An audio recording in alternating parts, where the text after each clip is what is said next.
Marvel's newest movie just came out and it's kind of a mess, but I enjoyed it. So I want to do a spoiler free review and then a spoiler breakdown. So let's just get into it.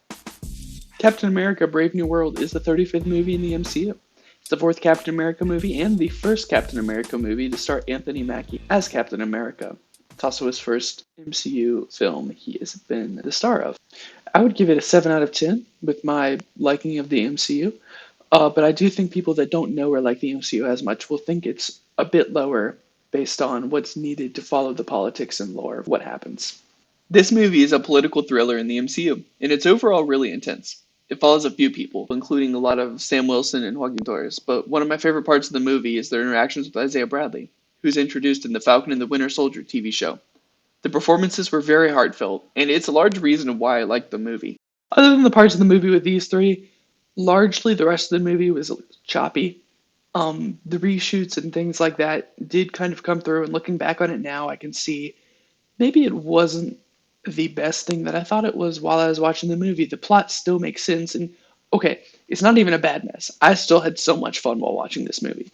But there were definitely parts that I was confused by, especially with the main villain just showing up to kill people or have shock effect. I guess that makes sense for a political thriller, but at the same time, it's a little cheap. And really, I saw an IMAX. So shock effect works when it's that loud and that big. I was shocked. It was intense, but looking back, the reshoots did make the movie choppy. That being said, the movie still makes sense. There was no point where I was wondering what was happening. However, my non MCU friends who went had so many questions. This story includes politics still being affected by Sokovia Accords, the blip, and the celestial that emerged from Earth. Because of this, it does take an MCU fan to actually follow the politics of the movie, especially since the character of Thunderbolt Ross has a past originating in The Incredible Hulk, a movie which I haven't even seen.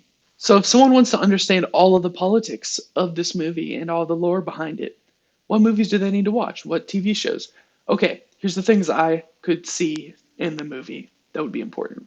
The Incredible Hulk, Captain America, especially Captain America Civil War, Avengers Infinity War and Endgame, Eternals, Falcon and the Winter Soldier, Black Widow, and probably another that I'm forgetting about. I will be so honest with you. The movie had some breathtaking CGI shots, like especially at the Celestial Hand. They had a nice dogfight there with Captain America and then also some jets. I won't spoil any of that part yet, but it was very cool to see in IMAX. There were other parts, especially at the end. Um, it looked like it was green screen. Apparently, I've heard from some places that it wasn't. This really brought me out of the theater for a second when I saw this, and it still looked like it was green screen. They didn't change it from the trailer at all. Okay, so now I've said a few things, but I think I need to support my 7 out of 10 rating a little bit more. So here's some of the things that I really enjoyed about this movie. Spoilers ahead. First of all, it brought together a lot of the MCU that I've been waiting to see for a while. For example, we've been waiting on the Celestial for a while now to see what happened and how that was done with Adamantium. They've got to be setting up Wolverine somehow. I mean, I was so upset that the post-credit scene didn't mention that. And then also having Bucky in it without having him in like a major role, just like throwing it in there just for the emotional scene. Oh my gosh, it nearly had me tearing up. And also his comments about Sam being a role model for everyone and being someone they can like try to be, whereas Steve Rogers was just someone that they could hope to be. Like being able to work towards something. So good. Also the face off at the Celestial's hand, like the dogfight, that was so cool seeing that in IMAX. That whole sequence was just really fun, and I enjoyed seeing the tension with like, are they gonna go to war? What's gonna happen? Red Hulk, Captain America, Falcon, the leader. Everything was kind of coming together, and it was pretty neat. Okay, back to some things that I didn't like as much. Red Hulk. Why was he like the main thing in the trailer? He did not come until the very end. Like the leader would have been so cool in the trailer, especially since we know the leader would be up to something.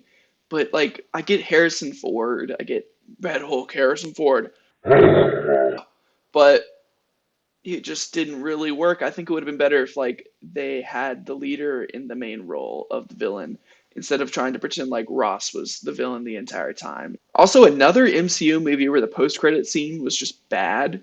I can't say anything about it that much because the leader kind of just said the multiverse exists, which they should know by now because if No Way Home didn't appear on the news, then the Daily Bugle needs some new people. Yeah, so that's my review and breakdown on Captain America Brave New World. I think it took me a little bit to make this video. I wasn't really sure how I wanted to do it. Comment anything you'd like me to see. I'm kind of just going to do this for a few TV shows and movies as they come out, maybe, but definitely TV shows that I like, kind of to brag on them and to show them off to other people. So stay tuned for more recommendations, more reviews in the future. I will see you next time.